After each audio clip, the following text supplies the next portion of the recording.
தமிழகம் நிச்சயமாக ஆட்சி மாற்றம் தேவை. பெண்கள் அந்த அளவிற்கு கொடூரமாக பாதிக்கப்பட்டிருக்கிறார்கள் என்பது மனவேதனையோடு அங்கே விளாத்திக்குளம் போயிட்டு வந்ததுனால எனது வேதனையை நான் இங்கே பதிவு செய்கிறேன்.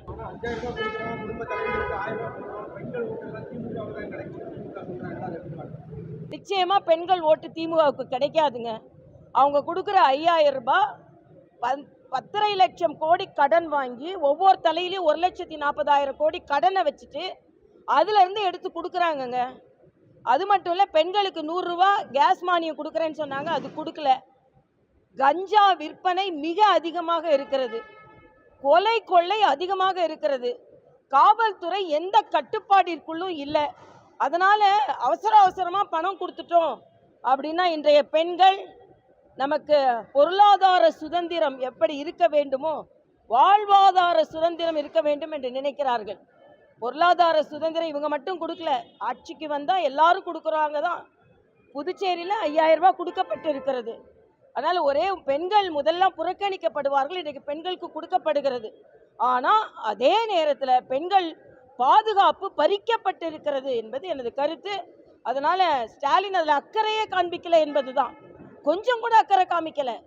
அதனால பெண்கள் நிச்சயமாக இந்த முறை திமுக மாடல் அரசிற்கு ஓட்டு போட மாட்டார்கள். ஆட்சியாளர்களை தாண்டி இந்த காவல்துறையினர் இந்த வழக்கு பதிவு பண்றதுலயும் சரி, ஏளனமா பேசுறது, அதுல ஒரு ஸ்பீடா ஒரு நடவடிக்கை எடுக்காத சூழ்நிலை இருக்கு.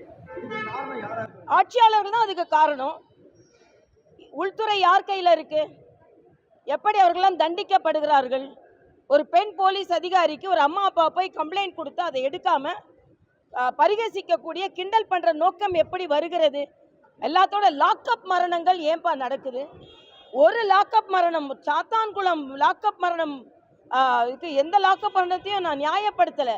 ஆனால் இன்னைக்கு தமிழ்நாட்டில் 22 லாக்அப் மரணங்கள் நடந்திருக்கிறது, 8696 கொலைகள் நடந்திருக்கிறது, 22 லட்சம் கஞ்சா டன் பிடிக்கப்பட்டிருக்கிறது. இதெல்லாம் யார் ஆட்சி இல்லைங்க? அதனால எல்லாம் ஏதோ பாலும் தேனும் ஓடிக்கொண்டிருக்கிறதுல கஞ்சா ஓடிக்கொண்டிருக்கிறது, ரத்தம் ஓடிக்கொண்டிருக்கிறது தமிழ்நாட்டில். அதனால மிக மிக பரிசு பொருட்கள் கொடுத்துடலாம், நம்ம திட்டங்கள் கொடுத்துடலாம், அதனால மக்கள் திட்டமாட்டாங்க நீங்க நினைக்காதுங்க. நீங்கள் திட்டங்கள் கொடுத்தாலும் அது மக்களுக்கு எதிரான செயல்பாடுகள் இருக்கும்போது மக்கள் திட்டிக் கொண்டுதான் இருப்பார்கள் என்பது எனது கருத்து. எல்லா கட்சிகளும் அவங்களுடைய தேர்தல் அறிக்கையை வெளியிட்டு வராங்க, ஆனா இதுவரைக்கும் யாருமே பூரண பதிவு அந்த மாதிரி உங்க கட்சியில் அறிக்கை வர வாய்ப்பு இல்லை. எங்க கட்சியில எல்லா மக்களிடம் இருந்தும் கோரிக்கை வைத்து அதை வைத்து நாங்கள் அறிக்கை தயார் செய்து கொண்டிருக்கிறோம். அறிக்கை வெளியிடும் பொழுது அதை பற்றி நான் சொல்கிறேன்.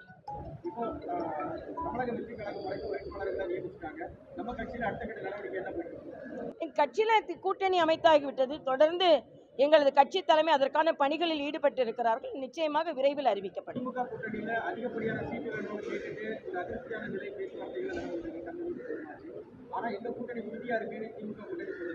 கூட்டணி திமுகவில் கூட்டணி கட்சிகளுக்கு மட்டும் அதிருப்தி இல்லை, மக்களும் அதிருப்தியில் இருக்காங்கங்க. அதனால நிச்சயமா மக்கள் அதிருப்தியில் இருக்கிறார்கள். திமுக கூட்டணி பலமா இல்லை, பலவீனமா இருக்கு. ஓபிஎஸ்ஐயும் கேப்டன் கட்சியும் சேர்த்தது அவங்களுக்கு பலவீனம். அது மட்டும் இல்லை, முதலமைச்சரின் நடவடிக்கை இன்னைக்கு பார்த்தீங்கன்னா ஒரு இடத்துல மரண ஓலம் நடந்து கொண்டு இருக்கிறது. இங்கே ரீல்ஸ் போட்டுக்கிட்டு இருக்காருன்னா என்ன நடவடிக்கை, என்ன மனநிலையில் முதலமைச்சர் இருக்கிறார்? ஆணவத்தின் வெளிப்பாடு. எப்படியாவது நம்ம ஓட்டு வாங்கிடலான்னு. நிச்சயமா முடியாது, இந்த முறை அது நடக்காது.